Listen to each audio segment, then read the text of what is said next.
JS Rajput साहब, ये ऐसे हिंदू मुसलमान करके बच्चों का कल्याण करेंगे?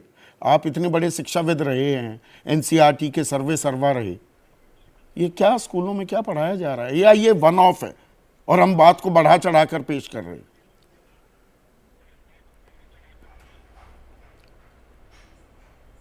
देखिए, मैंने 1962 से पढ़ाना शुरू किया था और आज मैं शर्मिंदा हूँ। मुझे शर्म आ रही है कि मैंने इतने साल शिक्षा में काम किया और स्थिति यहाँ पर बनी हुई है। डॉक्टर विक्रम सिंह ने जो कुछ कहा है, मैं शब्दशः उससे सहमत हूँ, लेकिन मैं एक दूसरा पक्ष आपके सामने रखना चाहता हूँ। ये इन समस्याओं का समाधान ओवैसी जी जैसे लोगों से नहीं होगा, उनका कार्यक्षेत्र अलग है। इसके लिए मैं आपको 2012 में जस्टिस जेएस वर्मा, जो भारत के पूर्व मुख्य न्यायाधीश थे, उनकी एक रिपोर्ट का जिक्र करूंगा। जस्टिस वर्मा ने लिखा था कि इस देश में 10,000 शिक्षक प्रशिक्षण संस्थान, यानी जहां लोग बीएड की ट्रेनिंग लेते हैं, ऐसे हैं जो डिग्रियां बेच रहे हैं। और इसी बात को दोहराया गया है शिक्षा नीति 2020 में। ये बड़ी महत्वपूर्ण बात है। अब 2012 से 2020 तक तो कम से कम 10,000 स्कूल, ट्रेनिंग कॉलेज डिग्री बेचते रहे हैं। हर एक से प्रतिवर्ष अगर 100 लोग भी डिग्री खरीदते रहे हैं, तो आप सोचिए देश में कितने अध्यापक ऐसे होंगे जिन्होंने डिग्री खरीदी है और पढ़ा नहीं। बच्चों के साथ क्या बर्ताव करना चाहिए, अध्यापक का क्या सीखना चाहिए, कैसे सीखते रहना चाहिए, इस सबसे ये लोग अपरिचित हैं और इसको हम बंद नहीं कर पा रहे हैं।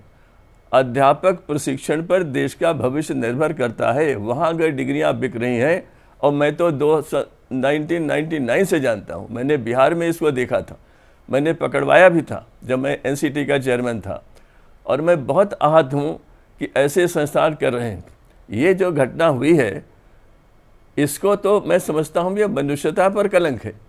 और अभी भी प्रशासन कितना, मतलब मेरा कहना चाहिए, शिथिल और अमानवीय है कि न वो स्कूल बंद हुआ है, उस पर ताला लगना चाहिए था। और इस महिला को जो अध्यापक कहलाती है, और मैं समझता हूँ स्कूल उसकी मालकिन भी है वो, इसको तो निश्चित रूप से जेल में होना चाहिए था। दुनिया में कोई ऐसा व्यक्ति नहीं होगा जो ये कह सके कि कार्रवाई करने के लिए शिकायत की प्रतीक्षा की जाती है। दूसरी बात, ये प्रशासन का उत्तरदायित्व है कि उस बच्चे का एडमिशन उसी शहर में, उसी गाँव में कराया जाए, अच्छे से अच्छे स्कूल में कराया जाए, और कम से कम 12 वर्ष तक उसकी शिक्षा का प्रबंध सरकार करे। उसका तो जो कुछ हुआ है, उससे वो बच्चा कभी निकल नहीं पाएगा। न मेरे जैसे व्यक्ति इस अपमान से बोझ से कभी निकल पाएंगे कि हमने तो शिक्षक प्रशिक्षण किया है सारी ज़िंदगी, टीचर ट्रेनिंग की है, अध्यापकों के लिए किताबें लिखाई हैं, सारा जीवन लगाया है, और हम ये जानते हैं कि हमारे इस देश में कम से कम पिछले 24-25 साल से तो डिग्रियाँ बिक रही हैं। सरकारें जानती हैं, कार्रवाई शुरू होती है लेकिन बाद में बंद हो जाती है। ये चीज़, इस घटना के बाद देश में ये चीज़ें बंद होनी चाहिए, तभी उसी का समाधान मिलेगा, अन्यथा ये इस तरह की घटनाएं होती रहेंगी। इसमें एक खुला खेल, राजपूत साहब, जेएस राजपूत साहब, एक सेकंड, जो आपने मुद्दा उठाया था, ये खुला खेल फर्रुखाबादी भी चल रहा है क्या? शिक्षा के क्षेत्र में ये तृप्ता त्यागी नाम की प्रिंसिपल और मालकिन स्कूल की 2019 तक मान्यता थी, उसके बाद मान्यता है भी या नहीं ये मालूम नहीं। स्कूल घर से चल रहा है। ये किसकी system of checks and balances कहां है कि कोई भी कुछ भी पढ़ा देगा? आजकल पाठ्यक्रम बदल रहे हैं, वो अलग मसला है, पर कोई कुछ भी पढ़ा देगा बच्चों को, और कोई उस पर अंकुश ही नहीं है, कोई रोक ही नहीं है।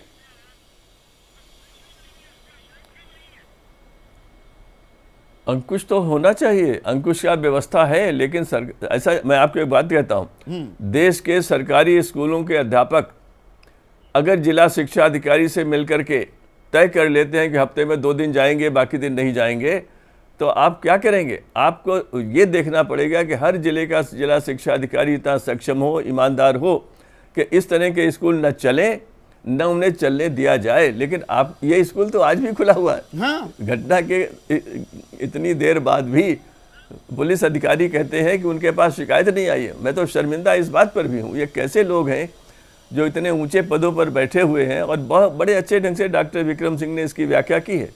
शैक्षिक दृष्टिकोण यह है कि अगर आपका अध्यापक पूरी तरह प्रशिक्षित नहीं होगा तो वो हजारों बच्चों का जीवन खराब करेगा। ये तो मारपीट की घटना है, विचारों से खराब करेगा, अपने व्यवहार से करेगा, काम चोरी से करेगा। अगर छोटे बच्चे देखते हैं कि अध्यापक समय से नहीं आता है, 3 दिन में 1 दिन आता है, ये हो रहा है, उत्तर प्रदेश में भी हो रहा है। इससे बच्चों का कल्याण नहीं होगा, बच्चों का कल्याण नहीं होगा तो देश विश्व गुरु कैसे बनेगा। एक और खास मेहमान राष्ट्रीय प्रवक्ता हैं विश्व हिंदू परिषद के विनोद बंसल भी इस चर्चा में जुड़ गए हैं। जैसे ही घड़ी का काटा दोपहर 2:30 पे आए, बबीता जी का दिल सास बहू साजिश के लिए मचल जाए।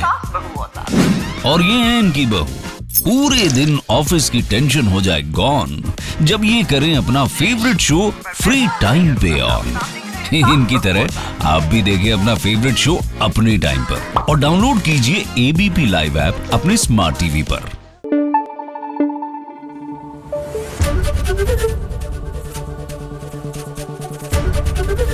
एबीपी न्यूज आपको रखे आगे।